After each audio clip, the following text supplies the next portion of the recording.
Focus. Ideate. Innovate. Enable.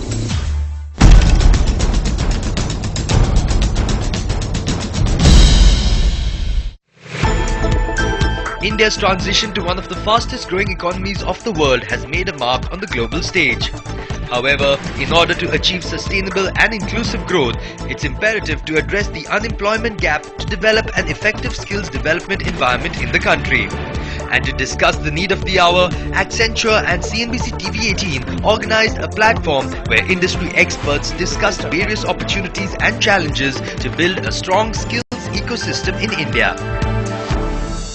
Hello and welcome to CNBC TV18 Accenture Roundtable on Skilling India. I'm Malvika Jain and I have with me an eminent group of panelists who are going to be discussing issues pertaining to increasing employability of human resources in India, which continues to be one of the key challenges that India is facing at this point in time. I'd like to welcome Dilip Shenoy, the Managing Director and CEO of National Skill Development Corporation, Dr. A. Santosh Matthew, Joint Secretary in the Government of India in the Ministry of Rural Development, Dr. Reddy, Managing Director and CEO of IL&FS Education and Technology, and Mr. Sanjay Dawar, the Managing Director of Strategy at Accenture. Welcome, gentlemen.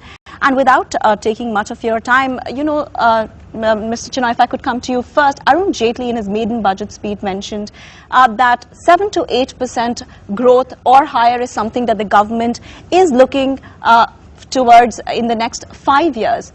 But the key challenge, of course, is going to be of ensuring that the growing population is able to participate in this growth process. But what we have witnessed in the past is that that has not happened. ILO has in fact gone ahead and said that India's growth story so far has been that of jobless growth. Do you agree with this point of view?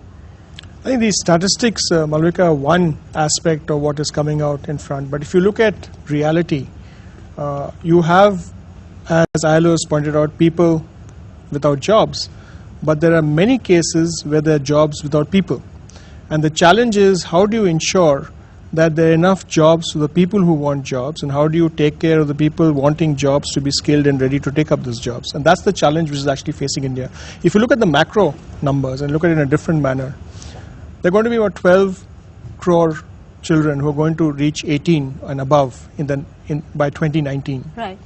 Even if you grow at 10%, and we add 1 crore jobs a year, the next 5 years we'll only get 5 crore jobs, right? So we have to actually move from a system where everybody in the system believes that he's entitled to a job, because job creation is not the work of skilling organizations. Skilling organizations and the skills ecosystem actually creates people who can fit into a job role. Mr. Dawar, if I could come to you, what has been the macroeconomic environment as far as employability is concerned? World over, Accenture does a lot of studies. What has been your analysis so far? Let me take you back to the financial crisis in 2008. At that point in time, we did a study in the area of manufacturing. And one of the countries which we found was doing well despite the financial crisis was Germany.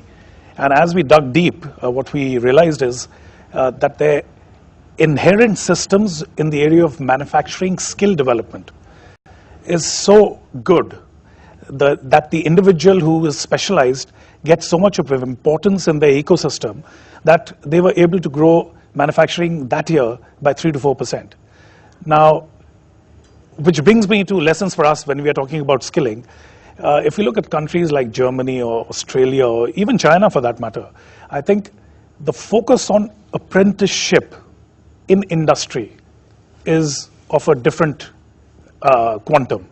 And therefore, one of the lessons we need to take away from that is, it's not just about skilling the person in a classroom. It's about skilling the person in the classroom and then on the job, and then making sure that there's a career for the individual. But if you talk about career development, Dr. Reddy, what has been your experience? You're engaged in training people. Are people actually that motivated to participate in this entire exercise of developing careers, or they're just looking for jobs and quick money? I think today's young India is aspirational. They're not looking at freebies. They're not looking for just for the sake of job. They want to build careers. They want to progress. But the point is whether the ecosystem enables that kind of career path. That's where the Government of India initiative of bringing the government, bringing ecosystem managers like NSDC, skills providers like IL&FS skills, bring them together, and with an objective of actually linking the training to a job. And the fact that he gets linked to a job and he is in that career path, maybe they're the first step of the ladder. And thereafter, it is responsibility of this ecosystem to see that actually climbs up the stairs, and which is happening. But Dr. Matthews, is the government satisfied with the manner in which private sector is participating in this entire exercise of skilling India and taking this initiative forward? If you look at the number of jobs which are being created and the number of people who are being skilled, there continues to be a mismatch. And also the kind of skills that the industry actually requires, maybe we are not, the present set of population is not being able to address that. What we are trying to do here is to work in partnership with private providers to find out where the jobs are, and then to be able to skill these vulnerable groups in a manner that they can benefit from the growth, the kind of generation of jobs that's happening. And that's slightly different. It's slightly more nuanced than simply, working towards providing jobs for industry. And we need to have a different perspective. And that perspective is as follows. One is they need support while they're being trained.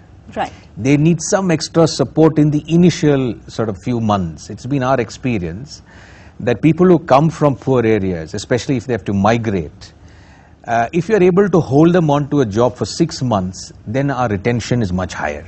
So how do we bridge this critical gap of 6 months? Is some of the things that we're looking at. We were one of the pioneers in insisting that of the people trained, 75% have to be placed. Right. But we've moved away from placement. Now we are looking at retention, and now we're looking at career progression, because unless people experience career progression, the aspirations of today's youth, poor or non-poor, will not be fulfilled.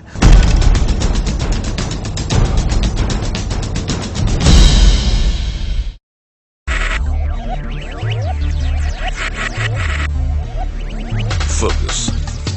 Ideate. Innovate. Enable.